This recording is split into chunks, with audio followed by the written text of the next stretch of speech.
Hello, Scorpio, Sun, Moon, Rising, and Venus signs. Kamusta kayo? Sana po nasa mabuti kayong kalagayan. Welcome back po sa Star Tarot. Kung bago kayo dito, welcome din kayo. Thank you sa inyong support. I truly appreciate it. God bless you all. Una mensahe po ninyo ay temperance energy. So, temperance energy is about healing, no? Kaya maaring mayroon ditong siguro may mga sitwasyon ang iba sa inyo dito na siguro magulo or mahirap, no? Difficult situation siguro ang pinagdadaanan ng iba sa inyo, Scorpio. Kaya maaaring yan ay magbago na, no? And that's gonna turn to be a better situation kasi may paparating na healing energy, no? Sa buhay ninyo, kaya yan ay mag-heal na, maaayos na. Possible din, ang iba sa inyo dito siguro, mayroong mga physical ailments na pinagdadaanan and that might heal as well, no?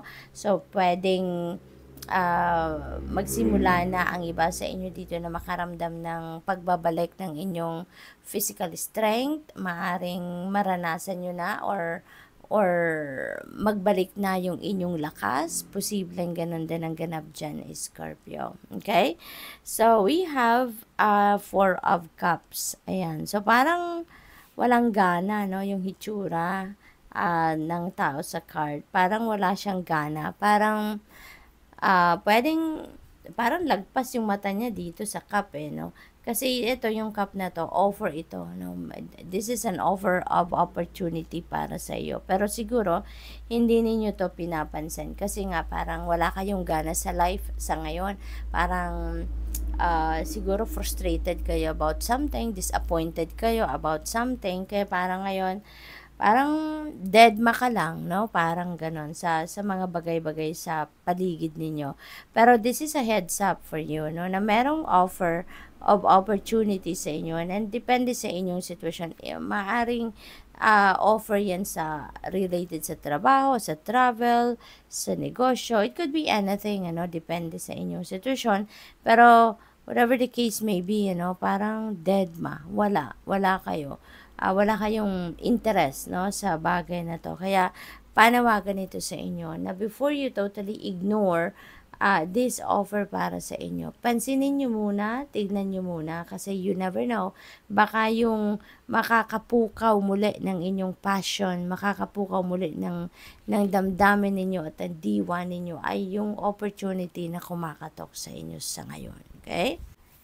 So, what else? We have Seven of Swords. Ayan. So, mag-iingat din po kayo, Scorpio. Sa inyong paligid, be careful with whom you deal with whom you talk to. Kasi this is an energy of liar, cheater, and stealer, no? Kaya, mag-iingat kayo. Huwag kayo masyado magtitiwala agad 100% sa mga taong nakakausap ninyo, sa mga taong nakaka-deal with ninyo at this time because you never know kung sino mapagkakatiwalaan at sino yung hindi. No? Maaaring merong magsisinungaling sa inyo dito, mambubudol, manloloko sa inyo. Kaya mag-ingat kayo. Okay? We have the world energy. There is travel para sa iba sa inyo dito, Scorpio, which is really beautiful.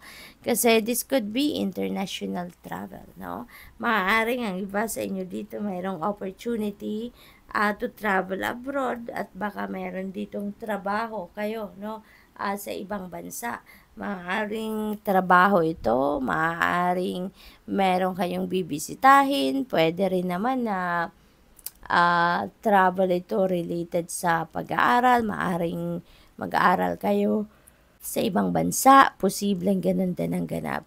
At saka panahon ito din ng achievement and accomplishment, Scorpio, kaya napakasaya din ninyo dito kasi kung ano man yung long term na ginagawa ninyo, at proyekto man yan or pag-aaral, finally, matatapos na, no? Finally, eto na, nandito na kayo sa dulo ng rope ninyo and you're going to claim your success na, no? Sa inyong matagal ng pinagsisikapan at pinagtatrabahuan.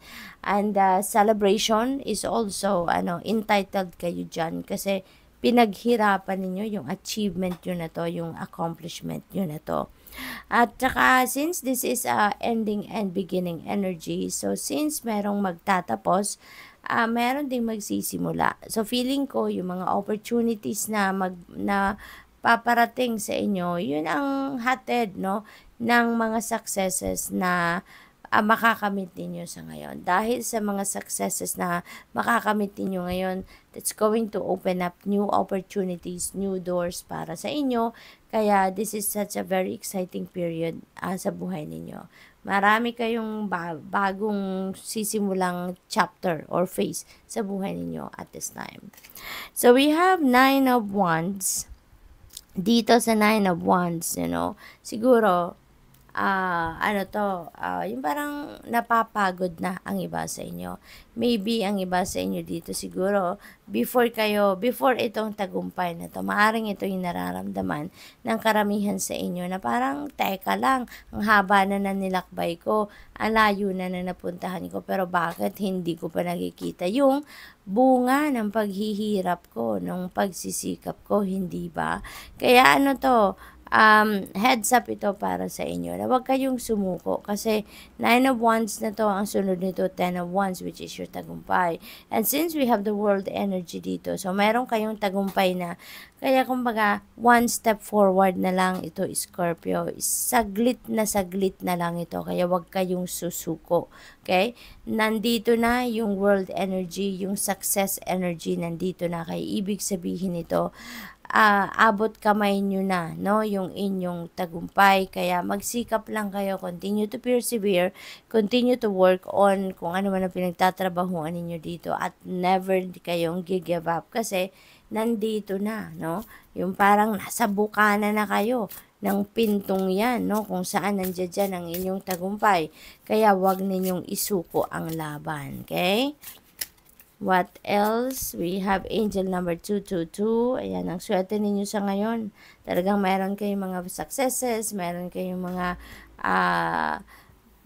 maraming opportunities na maaring dumating kasi nga, you are in alignment with your destiny dito, no? So, you're going to make new connections then, no? Or mas papalakasin nyo pa yung inyong connections, friendships, romantic relationships, yung ganon. So, sabi dito, how do you move forward toward your life's true calling? Do what makes you happy. Your enthusiasm is what keeps you going. Follow your interest if it's piqued by something, and following these routes will help you discover your life's purpose. So, napakaganda. Good luck. Thank you for watching. Love and light. Namaste.